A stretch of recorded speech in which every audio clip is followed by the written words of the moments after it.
नमस्कार मित्रांनो, मी अंकुश बर्डे ज्ञाना शेतीमध्ये आपलं पुन्हा एकदा स्वागत करत आहे. आपण आज अत्यंत पुणे जिल्ह्याच्या दुर्गम भागात भीमाशंकरच्या सुद्धा पुढे जवळपास पुण्यापासून 125 किलोमीटर अंतरावर पिंपरी तालुका आंबेगाव जिल्हा पुणे इथं आवर्जून अत्यंत निसर्गरम्य आणि मिनी महाबळेश्वर किंवा मिनी पाचगणी आपण म्हणू शकतो अशा ठिकाणी थांबलेलो आहेत किंवा आलेलो आहे. आणि एवढ्या लांब येण्याचा उद्देशच असा आहे की जी पिकं पाचगणीला महाबळेश्वरला होतात किंवा हिमाचल प्रदेशात मिझोराम वगैरे होतात ती पिकं काही पिकं आता इकडं मंडळी घेत आहेत आणि ती आवर्जून पाहण्यासाठी आपण आलेलो आहे. तर आज आपण ज्यांच्याकडे आलो आहेत त्यांची आपण ओळख करून घेऊया. बाळू शेठ, तुमची ओळख करून द्या. नमस्कार, माझं नाव बाळू वडेकर. आता आम्ही ना लेटूस हे पीक करतोय. पहिल्यांदा प्रयोग करतोय आमच्या. पहिल्यांदा प्रयोग केलेला हो. त्याचा आपण दुसरा एक पण व्हिडिओ केलेला आहे ब्रोकोलीचा. तर तुम्ही आता मला एक सांगा बाळू शेठ, हे पीक निवडण्याचं काय कारण आहे? कशासाठी निवडलं किंवा काय? सगळं पहिलं कारण म्हणजे सर हे थंडीतलं पीक आणि आमच्याकडं थंडी खूप मोठ्या प्रमाणात म्हणजे जास्त प्रमाणात थंडी. मित्रांनो, लेटूस जर म्हटलं तर आपल्याला असं लक्षात येईल की हे एक युरोपियन सॅलडचा प्रकार आहे. याच्यामध्ये याची पानं खाल्ली जातात. फिकट हिरव्या रंगाची कोबीसारखी याचा गड्डा तयार होतो. तो गड्डा पण सैलसर असतो, असा घट्ट नसतो. आणि मोठ्या शहराच्या आजूबाजूला जे आरोग्याबद्दल थोडी चौकस मंडळी असतात, ही मंडळी ह्या युरोपियन सॅलड किंवा लेटूचा त्यांच्या आहारात समावेश करतात. तसं हे सॅलड म्हणूनच जातं. दुसरं म्हणजे ह्याचा जर विचार केला, भारतामध्ये जर लागवड म्हणलं तर भारतातील उत्तर भारताचे पट्टे आसाम, बेंगळूर, हैदराबाद, सुरत, अहमदाबाद, तसेच महाराष्ट्रामध्ये सातारा, सांगली, पुणे, नगर, नाशिक या शहराच्या जवळपासच्या एरियामध्ये ह्याची लागवड केली जाते. जागतिक स्तरावर विचार केला तर अमेरिका, स्पेन, इराण, जपान, तुर्कस्तान, इटली, जर्मनी इत्यादी देशामध्ये या पिकाची लागवड केली जाते. हे पीक शेतकरी घेताना आता आपण ओपन फील्डमधलं पाहतोय, परंतु हे हरितगृह किंवा शेडनेट किंवा हायड्रोपोनिक्ससुद्धा बेंगळूरच्या परिसरामध्ये किंवा पुण्यामध्ये सुद्धा काही मंडळी हायड्रोपोनिक्समध्ये सुद्धा ह्याचा त्याची लागवड केली जाते. आता निरनिराळ्या ह्याच्या ज्या जाती आहेत, जवळपास 20 प्रकारचे वाण ह्याच्यामध्ये किंवा प्रकार आढळतात. त्याचा पानाची साईज, पानाचा रंग, थोडंसं कुठलं गोडसर असतं आहे, कुठलं तरी कडसर असतं आहे, अशामध्ये ह्याच्यामध्ये खूप सारे वाण आहेत. आणि ह्याचा मुख्य वापर काय होतो, हे चिरून किंवा अख्खं पान तुम्हाला पिझ्झा, बर्गर किंवा रॅपमध्ये खाल्लं जातं.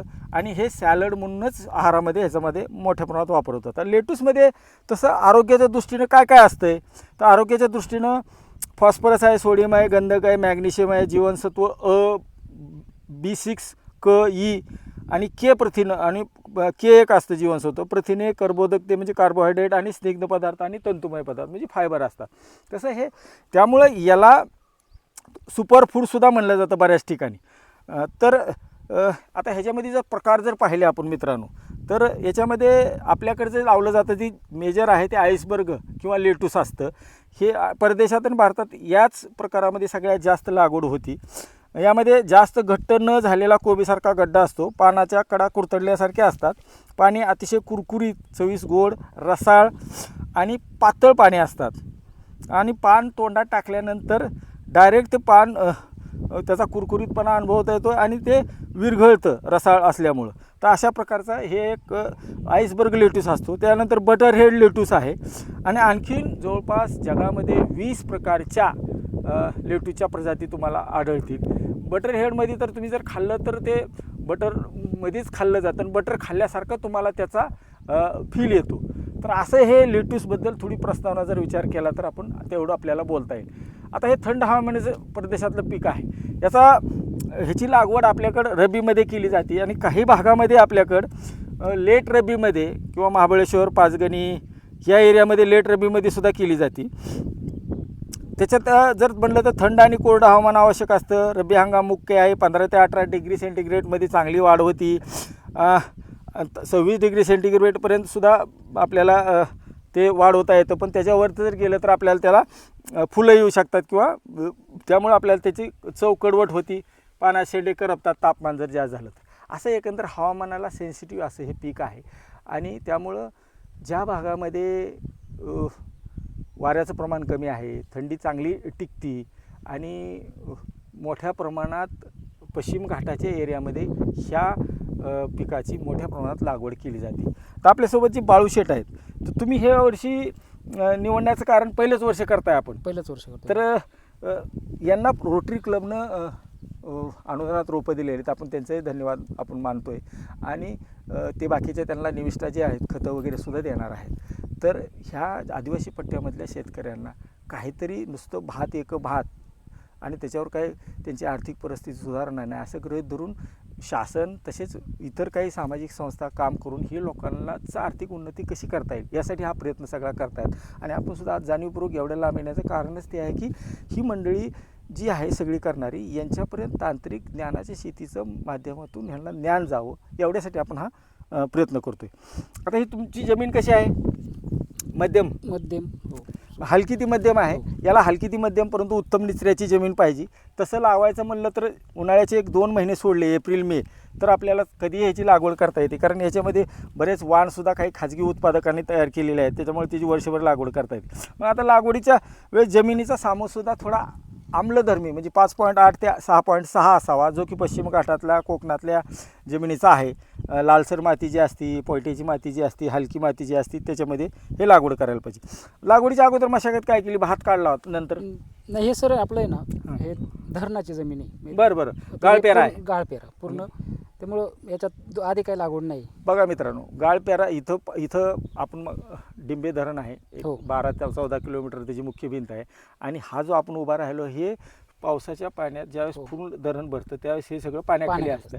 त्याच्यामुळे वरून सगळे येणारा जो सेंद्रिय कर्ब आहे किंवा जमिनीचं फूल आहे ते सगळे इथे येऊन बसतं. आणि याच्यामुळे तुम्हाला काही रासायनिक खत टाकायची गरज नाही, फारशी मशागत पण करायची गरज नाही. मग काकरी मारून डायरेक्ट तुम्ही बेड केले, बरोबर.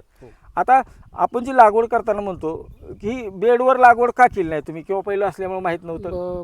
हो, प्रकार सर आमच्याकडे मग तेच झालंय. जे सुरुवातीला आम्ही पहिल्यांदा करतोय ना, त्यामुळे हे जास्त प्रमाणात आम्हाला माहित नाही.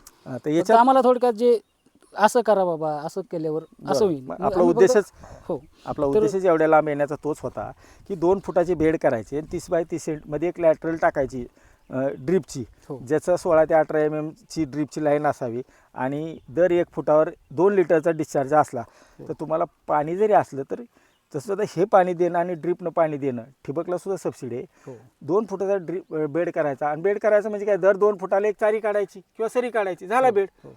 आणि अशा प्रकारे लागवड करायला पाहिजे. आता ज्या लोकाला, आता एका सगळ्याचंच काय गाळपेऱ्यात नसते, पण ज्या लोकाला बेसल डोस द्यायचं आहे त्यासाठी मी थोडं सांगतो. ह्याला 10 ते 12 टन शेणखत द्यायला पाहिजे आणि 40-30-40 नत्र स्फुरत पालाश ही जी मात्रा द्यायला पाहिजे पेरणीच्या वेळेस. नंतर तुम्हाला नंतरही आपल्याला 1 महिन्याभराने खुरपणी झाल्यानंतर माती आड करता येतो. अशा प्रकारे आपल्याला ह्याचं बेड तयार करणे किंवा जमिनीची मशागत, जमिनीची निवड आणि रोपाचं लागवडीचं अंतर ठरवता येईल. आता मला सांगा, किती बाय कितीवर रोपं लावलेली आहेत आणि किती रोपं बसवलेत? 10 सेंटीमीटरचं आहे सर अंतर. हां, आणि नाही जास्त आहे, जवळपास 1 फूट आहे. कमी जास्त झालेलं आहे. याची लागवडच 30 बाय 30 सेंटीमीटरवर करावं अपेक्षित असतं. यांनी काही मंडळी सपाट बेडवर पण करतात आणि काही मंडळी असं सरीवरंब्यावर पण करतात, पण आम्ही म्हणतो बेडवर करावं आणि 30 बाय 30 सेंटीमीटरचं अंतर ठेवा. मग येथे एकराच्या हिशोबाने रोपं किती बसवता? सर हे आता आहे ना, आपलं ती 4 गुंठे असेल आणि आता आमचे 12,000 रुपये बसलेत. 4 गुंठेमध्ये 12,000 म्हणजे 1200. 4 गुंठ्यामध्ये रोपं किती बसवले? हे रोपं 12,000 बसलेत. बरं, क्षेत्र जास्त आहे थोडं. जास्त ह्याच्यात असं पण असतं, जेवढं तुम्ही अंतर जास्त ठेवाल तेवढं त्याची वाढ पण चांगली होईल, परंतु ते निबर पानं होतात, ते काही जास्त चालत नाहीत. जसं आपण कोबी फ्लावर म्हणतो त्याचप्रमाणे कोवळेपणा टिकायला पाहिजे, लुसलुशीतपणा टिकायला पाहिजे, कुरकुरीतपणा टिकायला पाहिजे. तर आपण 30 बाय 30 सेंटीमीटर लागवड केली तर 28 ते 30,000 रोपं बसतात एकराच्या हिशोबाने. मग ही रोपं कुठून आणली? हे आळंदी आणि राजगुरू. आणि हे काय हिरव्या रंगाचा पानाचा आहे प्रकार, बरोबर आहे. म्हणजे आपण जो पहिला म्हणतो आईसबर्ग म्हणतो तो प्रकार आहे. मग ह्याच्यामध्ये रोपाची प्रक्रिया वगैरे काय केली का? नाही केली. आळवण्या काय केलं ते का? आळवणी नाही, आम्ही याला फक्त आता निमार्क एकदा फवारणी केली. मित्रांनो, याच्यामध्ये खूप सारी मंडळी जी केमिकलमध्ये जातात, ह्युमिक ॲसिडच्या असेल किंवा वेगवेगळ्या प्रकारच्या कीड किंवा रोगासाठी खूप मोठ्या प्रमाणात आळवण्या करतात. त्याच्याऐवजी मी म्हणतो साधं ट्रायकोडर्मा, पॅसिलोमायसिस, सुडोमोनस, मॅट्रायझिम ह्याची जरी आळवणी केली तर पुढं तुम्हाला काही येत नाही.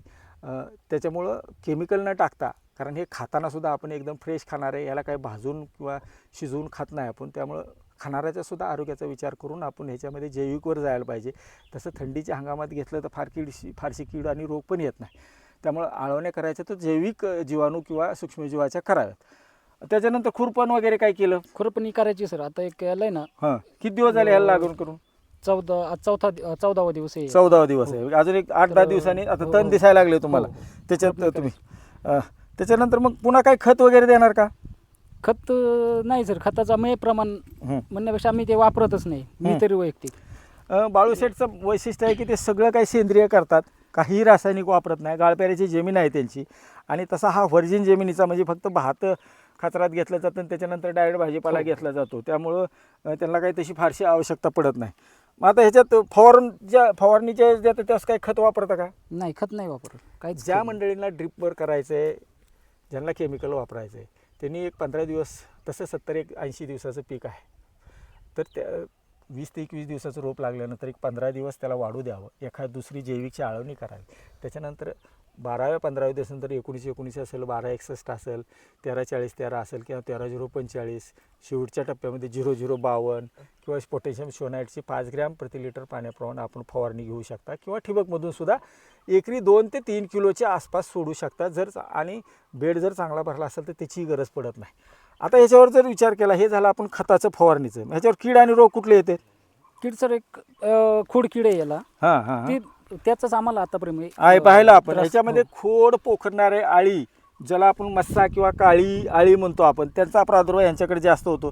कारण हलक्या जमिनी आहेत, बाजूला सगळीकडे जंगल आहे, ह्याच्यात थोडं बहुत वाळवी सुद्धा असू शकते. हुमणी राहणार नाही, कारण तुमच्याकडे हुमणी पाऊस खूप असतो इथं, त्यामुळे हुमणी राहणार नाही. तर मला एक सांगा, याच्यात मावा येतो आपल्याकडं, स्माइली सॉफ्ट रॉट येतो, बॉटम रॉट येतं, नागाळी येते, भुरी येते, केवडा येतो आणि मोजॅक व्हायरस एक येतो. परंतु आपण हा नॉन ट्रॅडिशनल एरिया, या भागामध्ये आतापर्यंत कुणी काय ह्याच्यात हे पीक घेतलं नव्हतं. त्याच्यामुळं हा रोगाचं किडीचं प्रमाण कमी राहणार आहे. पण लिंबोळी अर्काची तुम्ही एक फवारणी घेतली म्हणता. हो. अजून पुढं काय वापरणार? अजून मी खताचं तर माझ्या डोक्यात नाही हा पहिली गोष्ट. बरोबर. पण फवारणी कीड रोगासाठी अजून मी एक ताकांडी बनवली. त्याचं प्रमाण कसं असते थोडं सांगा. 20 लिटरच्या पंपाला 200 ml. 200 ml. आणि मग ते 200 मिली जी ताक करता, ते 200 मिली घेता ना ते अंड्याचं आणि ताकाचं, तर मग ते करताना किती करता आणि त्याच्यात अंडी किती टाकता आणि ताक किती टाकता? 1 लिटर ताकाला 10 अंडी. 10 अंडी टाकता. आणि त्याचं मिश्रण किती दिवस ठेवता? 8 दिवस. आणि त्याच्यावर मग पुन्हा फवारता. बरोबर आहे. सेंद्रिय करतात आणि करायला पण पाहिजे. अत्यंत चांगला एरिया आहे आणि हे दोन पैसे स्वतः घरी बाहेरच्या लोकांना मजुरीसुद्धा न जाता स्वतः सगळं कसं करता येईल आणि चांगल्यात चांगलं कसं पिकवता येईल, त्यांचा हा प्रयत्न असतो. तर मित्रांनो, ह्याच्यामध्ये जसं मी सांगतो, हे जे जीवाणूचा कन्सोर्शिया मिळतो, मग लेकॅनी असेल, बॅसिलस थुरिंजिलिस असेल, बॅसिलस सबटिलिस असेल, नोमोरिया रिलाया असेल, ब्युवेरिया बॅशन आपण आळवणीतनं किंवा फवारणीतनं सुद्धा देतो. ह्याची जरी फवारणी केली, 5% लिंबोळी अर्क किंवा 10,000 ppmचं लिंबोळी अर्क किंवा आपण जे करताय ते ताका नांडी, ह्याच्यावर सुद्धा हे पीक चांगल्या पद्धतीने येऊ शकतं, सेंद्रिय येऊ शकतं आणि खाणाऱ्या आरोग्यासाठी सुद्धा लोकांना चांगलं राहतं. आता एकंदर ह्याचा उत्पादनाचा जर खर्चाचा विचार केला, ह्याला काय भाव असतो म्हणजे बाजारात गेलं तर? आत्ता सध्या आहे ना सर, याला 60 रुपये भाव आहे. 60 रुपये किलोने भाव जातो किलो आत्ता. आणि एक गड्डा किंवा एक जर होते 300 ग्रॅम अर्धा किलो पर्यंत निघतोय. अर्धा किलो पर्यंत निघतो. मग आता तुम्ही आता समजा इकरी जर आपण 30,000 झाडं म्हणतो, 28 ते 30,000 आणि एकाचं वजन 400 ॲव्हरेज धरायचं, 300 धरलं, 300 3 त्रिक 9, मग 9 टन उत्पादन झालं. 9 टन होतं एवढं. आणि भाव किती म्हणले? भाव 20 रुपयाच्या खाली येत नाही याचं पण, ब्रोकोली सारखं. आणि हाही म्हणलं तर 100-150 रुपयापर्यंत जाऊ शकतो. मग 75 दिवसाच्या आसपास निघून जाते, 2.5 महिन्यामध्ये. हे सर आम्हाला आहे ना एक 45 दिवसाचं हे पीक सांगितलेले. 45 दिवसात निघतं, कारण रोप लावलं होतं आपण, त्यामुळे काय अडचण नाही. बरोबर. म्हणजे 450 ते 500 ग्रॅमचा जर गड्डा धरला आणि 2-3 टप्प्यात काढणी केली तर 12-13 टनापर्यंत सुद्धा ह्याचं उत्पादन निघतं. तुमचा अनुभव आहे की 8-9 टन निघायला पाहिजे. आणि सरासरी दर किती? सरासरी आपण 30 रुपये जरी धरला, 30 रुपये धरला आणि 10 टन म्हणलं तर 3 लाख रुपये होते. खर्चाचं काय? खर्च काय नाही. खर्च म्हणजे आम्ही सगळे हे घरच्या घरी करतो. फक्त रोप आणणे आणि ट्रान्सपोर्ट खर्च आहे, जायचं यायचं आहे, काढायचं आहे, मजुरी तुम्ही स्वतः आबदताय. त्याला जर दुसऱ्याने शेणखत टाकलं, बेसल डोस टाकला, फवारण्या केल्या, एखादा लाख रुपये 90,000पर्यंत 1 लाखापर्यंत लेटूसच्या लागवडीसाठी खर्च येऊ शकतो. आणि 10 टन उत्पादन जर धरलं आणि 30 रुपये जरी ॲव्हरेज दर धरला तर 3-1 लाख रुपयाचं आरामशीर उत्पादन होतं. 1 लाख रुपये खर्च केला तर 2 लाख रुपये होऊ हो. शकतात. परंतु ह्याच्यामध्ये आणखीन एक वैशिष्ट्य आहे की तुम्ही एकर अर्धा एकरवर लागवड करायला नाही पाहिजे. तुम्ही जेवढे हे परदेशी भाजीपाला आहे, मग त्याच्यामध्ये काय येतं, लेटूस आहे, ब्रोकोली आहे, रेड कॅबेज आहे, झुकिनी आहे, हे 10-10 गुंठ्यावर अजून भरपूर ह्याच्यामध्ये प्रकार आहेत. 10-10 मग चेरी टोमॅटो आहे, जे की शेडनेटमध्ये किंवा पॉलीहाऊसमध्ये करता येतो. हे 10-10 गुंठ्यावर 5-5 गुंठ्यावर करायचे. दर 10-15 दिवसांनी नवीन प्लॉट करायचा. एखादा एकर क्षेत्र ठेवलं आणि 5-6 प्रकार जर नियमित केले, म्हणजे ह्याचा उद्देश काय होतो, तुम्हालाही ते एकरमधून वर्षभर तुम्हाला ते काम पण होतं, 2 पैसे येतात, रेग्युलर माल तुटला जातो, घेणारालाही एक माहीत असतं किंवा यांच्याकडे हा भाजीपाला आपल्याला ह्या अंगामध्ये किंवा आठवड्याला एवढे येणार आहेत. त्याच्यामुळं एखादी जी ह्या भाजीपाल्याची मूल्यसाखळी विकसित होते. असा एकंदर हा परदेशी भाजीपाल्याचा जाणीवपूर्वक व्हिडिओ करण्यासाठी आपण एवढ्या आत पुण्यापासून 150-150 किलोमीटरपर्यंत जवळपास 3 तास आपल्याला प्रवासाला आलेलो आहे. तर बाळूशेठ, तुमचा अनुभव कसा राहील किंवा तुम्हाला ह्या ज्ञानशेतीच्या बद्दल काय वाटतंय? आम्ही हा जो उद्योग करतोय तर काय लोकांच्या कामाचा आहे?